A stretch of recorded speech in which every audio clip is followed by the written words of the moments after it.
Bonjour, alors moi c'est La Folaille, j'ai 25 ans, je suis DJ. Je m'appelle Simon, je m'appelle aussi SO, je suis DJ du coup sur Paris et sur Lille. Je fais partie du coup du collectif Dictat et membre du nouveau collectif Club Sourire à Lille. Bonjour, moi c'est DJ Nordust. Je viens de la région parisienne.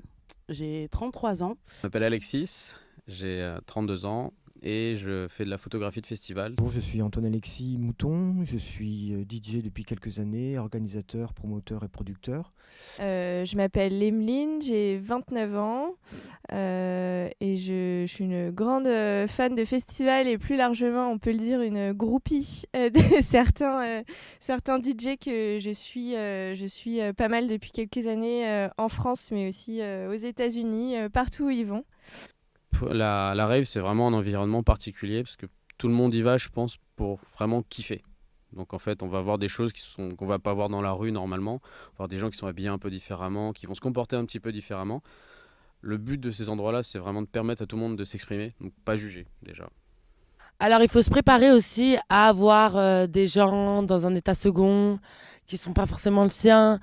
Y aller avec des gens de confiance et même si on a certaines peurs, certaines craintes, ça peut arriver parce que c'est vrai que il se passe des choses, il faut se le dire. Tant que ce n'est pas des comportements problématiques, vraiment rester chill.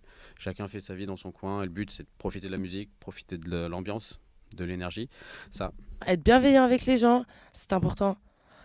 Toujours rester entouré, toujours rester les uns avec les autres, toujours rester solidaires, se protéger les uns les autres et être dans la bienveillance. La bienveillance également sur tout type de public tout au long de la nuit. Pas y aller seul, bon ça me paraît logique, mais sait-on jamais, y en a qui peuvent y aller seuls, donc pour une première fois peut-être pas seul. D'être évidemment bien entouré et du coup de sortir généralement entre bons copains, d'avoir des gens de confiance autour de soi. C'est d'être bien entouré, bien accompagné, avec votre bonne team. S'hydrater. Oula, s'hydrater, mais ne pas boire dans les verres des autres. Surtout. Un festival, on peut avoir un camelback. Ça peut être pas mal et c'est franchement mortel. On a fait ça à Tomorrowland et je pense que ça a sauvé des vies. Avoir une alimentation saine en amont, boire beaucoup d'eau et tout simplement profiter et respecter son corps et son mental. Pas partir les mains dans les poches aussi. Moi, ce que je recommande, c'est toujours au moins avoir un petit fanny pack, avoir une batterie externe, des mouchoirs, des chewing-gums dans l'idéal, un petit peu de cash s'il y a pas de cashless sur le festival ou sur l'endroit.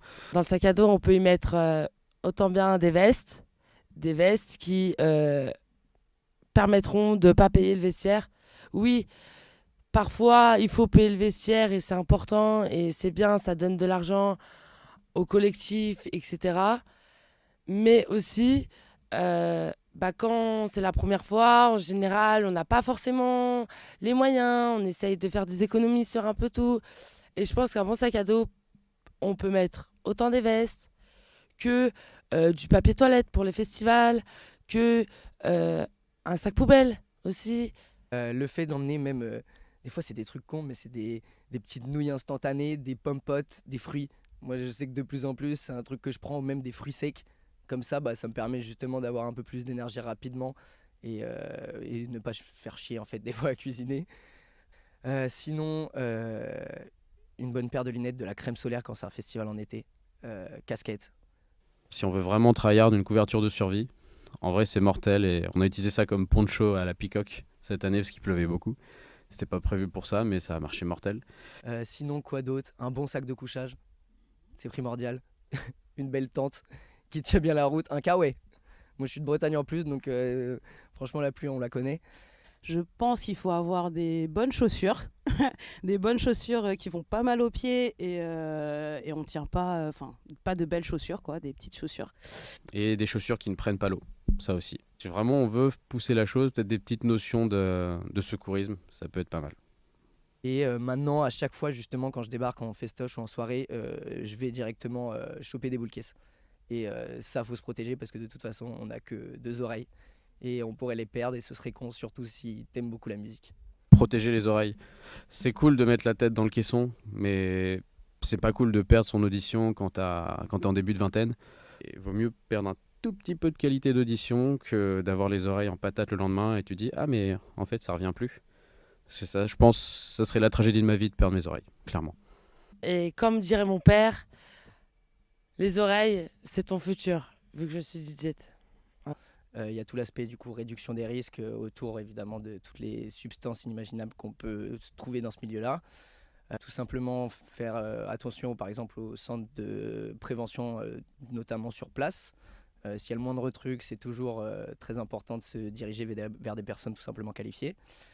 Faire attention à l'alcool, faire attention au verre, faire attention aux gens qui vous entourent parce qu'ils ne sont pas forcément bienveillants autour. Mais il faut faire attention, il faut protéger au maximum son verre comme on le peut, rester au maximum avec les gens avec qui on est. Et d'être dans un groupe avec un objectif d'amusement, de découverte et de plaisir. Surtout, kiffez, regardez là où vous avez à regarder. Imprégnez-vous de la musique comme on s'imprègne d'une carte postale.